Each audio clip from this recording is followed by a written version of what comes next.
Қалайсыздар, менің есімім Бауыржан, Paidabar университетінен. Paidabar университеті бұл сіздерге кез келгеніңізге, бизнесмен болсын, маркетолог болсын, жұмысшы болсын, немесе студент болсын, барлықтарыңызға пайдалы ақпараттармен бөлісетін боламын. Енді бүгінгі видеода мен автоворонка жасау барысында жіберілетін ең негізгі 5 қателікті көрсететін боламын. Және де сол қателіктерді жасамау үшін не істеу керегін толық айтып беретін боламын. Олай болса кеттік. Достар, автоворонка дегеніміз не? Автоворонкаға байланысты мен алдыңғы жолы арнайы бір видео салған болатынмын. Және де сол видеоны толығымен көріп шығыңыздар. Сол видеода мен сіздерге арнайы товар бизнесінде қалай автоворонка құрастыруға болатындығын толығымен көрсеткен болатынмын. Ал бүгінгі видеода біз автоворонка құрастыру барысында жіберілетін қателіктерді айтып беретін боламын. Автоворонканы құрастыру барысында жіберілетін ең бірінші және де ең үлкен қателік және де барлығында кездесетін қателік бұл автоворонканы бірден өте үлкен ауқымда, өте үлкен уақытқа жасауға тырысу. Я, достар, автоворонка шынымен де 1 жылға, 6 айға, 3 айға жасауы мүмкін. Бірақ та сіз енді автоворонканы жасау барысында бірден ондай автоворонка жасаудың мүлде қажеті жоқ. Сіз алдымен ең бірінші сатылымға дейінгі автоворонканы жасауыңыз керек. Егер де сіз алдымен өзіңіздің аудиторияңызды дұрыс анықтап, оған дұрыс жарнама жасап, және де өзіңіздің жарнамаңыздың нәтижесінде автоматты түрде чатботтардың арқасында сіз сатылым жасай алатын болсаңыз, онда сіз бірінші автоворонкаңызды құрастырдыңыз деп келісуге болады.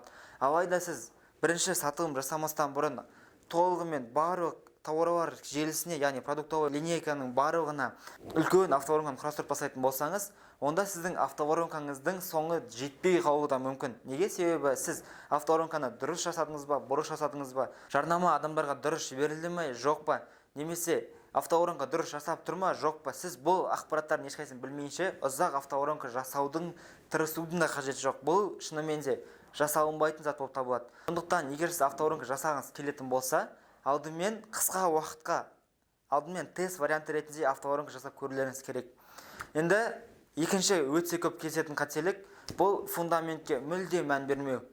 Көптеген маркетологтар, көптеген кәсіпкерлер, көптеген енді автоворонка жасау бастаған адамдар көбіне фундаментке мән бермейді.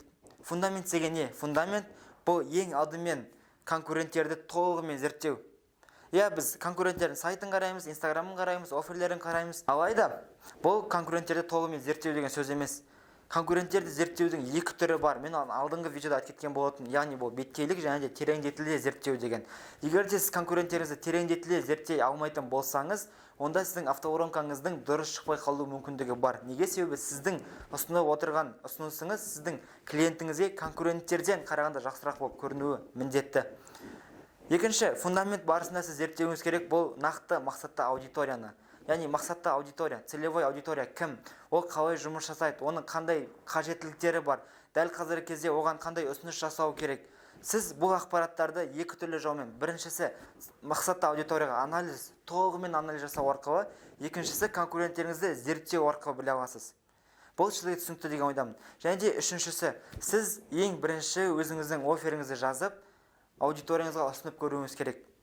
Яғни фундамент осы бірнеше кезеңдерден барып жасалынады. Егер де сіз бұл кезеңдерге нақты қарамай, жай ғана өтіп кететін болсаңыз, онда сіздің автоворонкаңыздың дұрыс жасалмай қалу мүмкіншілігі өте жоғары. Сондықтан да автоворонканы жасау барысында міндетті түрде фундаментті дұрыстап қалау керек. Автоворонканы жасауда кездесетін үшінші қателік бұл сіздердің жарнама бюджеттеріңіз.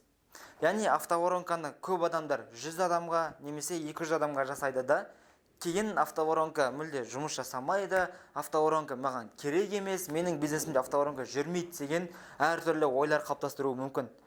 Бірақ та негізінен автоворонканы зерттеу, тест жасаудың өзіне ең кемінде 3000 адамға дейін жасалынуы керек. Және де сіз осы 3000 адамнан ең кемі 10%-ға дейін алғашқы сатылым жасай алсаңыз, онда сіздің автоворонкаңыз өте жақсы жасалынған. Онда сіз өзіңіздің аудиторияңызды жақсы білесіз, және де сіздің тауарыңыз қазіргі кезде нарықта өте жақсы сұраныста бар деген сөз. Ал егер де сіз 100 адамға, 200 адамға жасайтын болсаңыз, онда сіздің бұндай көрсеткіштерге жету мүмкіндігіңіз өте төмен болады. Сәйкесінше сіздің салаңызда автоворонка жасамайды, сізде автоворонка керек емес дегенде ойлар пайда болады.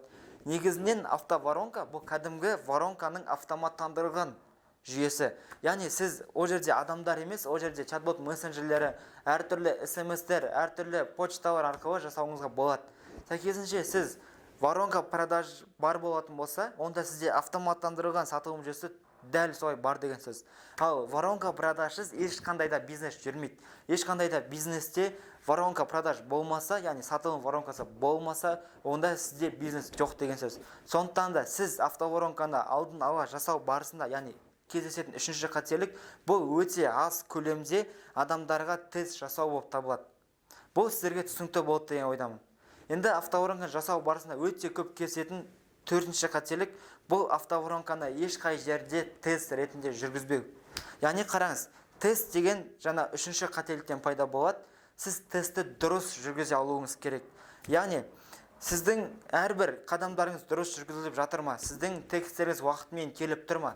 Текст керекті адамға керекті мөлшерде жеткізіліп жатыр ма? Осы сұрақтардың барлығына жауап бермейінше, сіз алдын ала автоворонканы жіберуіңіз өте үлкен қателік болады. Неге? Себебі сіз оған барлық бюджетіңізді алып құйдыңыз, тест жасаймын деп ойладыңыз, тест жасадыңыз, бірақ та адамдардан кері байланыс жоқ. Неге? Ол кезде сіздің қателігіңіз целевой аудитория, яғни мақсатты аудитория болмауы да мүмкін. Ол жерде сізде техникалық қателік жағынан шығады. Яғни бұл қателік негізінен өте көп кездеседі WhatsApp мессенджерінде. WhatsApp мессенджерін Қазақстанда 96% адамдар қолданғанымен, ол мессенджерде автоворонка жасау оңай деген сөз емес. Негізінен WhatsApp мессенджері ең қырсық автоворонка жасау барысында кездесетін мессенджердің бірі болып табылады. Сондықтан да сіздің WhatsApp мессенджердің кез келген жерінде хабарламаның дұрыс жіберілмей қалуы, немесе хабарламалардың орындарының ауысып кетуі, уақыттарының дұрыс жіберілмей қалуы, тағы басқа техникалық қателіктер бар болатын болса, онда сіздің тағы да автоворонкаға осыған дейін дұрыс жасап келген барлық іс-әрекеттеріңіз қате болып көрініп қалады. Яғни автоворонка жұмыс жасамайды деп ойлайды. Енді өте көп кездесетін ең негізгі қателіктер және бесінші қателік, бұл әртүрлі осыған ұқсас қателіктерді өзінің басынан өткізе келе, менің бизнесімде автоворонка мүлде жүрмейді деген түсінік. Негізінен сіз автоворонканы дұрыс және де нақты жасай алатын болсаңыз, онда кез келген бизнес, ол товар болсын, ол услуга болсын, ол инфопродукт болсын, сіздің бизнесіңізде автоворонканы қолдануға болады. Кез келген бизнесте қолдана беруге болады. Ал ол бизнесте дұрыс автоворонканың нәтиже бермеуі, бұл негізінен сіздердің өздеріңіздің дұрыс жасамағандықтарыңыздан, яғни бағана айтқан 4 қателікті жіберулеріңіздің салдарынан болады. Автоворонканы менің бизнесімде жүрмейді деген түсінік негізінде мүлде кездеспейді. Неге? Себебі тіпті автоворонка арқылы қарапайым машинада сатуға болады, автоворонка арқылы үйде сатуға болады, автоворонка арқылы арнайы автобустар, өте бағасы жоғары автобустарды сатуға болады. Сондықтан да автоворонка менің бизнесім жүрмейді деген түсінік, бұл автоворонканы дұрыс құрастырмағандықтарыңыздың белгісі болып табылады. Осы видеоны сіздерге толығымен түсінікті болды деген ойдамын. Автоворонканы дұрыс құрастыратын болсаңыз, сізге қазіргі кезге қарағанда клиенттеріңіз бірнеше есе жоғары мөлшерде келеді. Неге? Себебі сіз жарнама бюджетін азайттыңыз, сонымен қатар клиенттердің санын көбейттіңіз. Сәйкесінше сіздің бизнесіңіздің табысы бірнеше есе жоғарылайды. Егер де осы видео сізге толығымен пайдалы және де ұнаған болатын болса, онда лайк басып, подписка бөлімінен подписация батырмасын басып қойыңыз. Себебі алдағы уақытта автоворонка, копирайтинг, чатбот, SMM-ге байланысты нақты және де сіздерге пайдалы ақпараттар беретін боламыз. Сіздермен болған Пайдабар университетінен Тасболатов Бауыржан.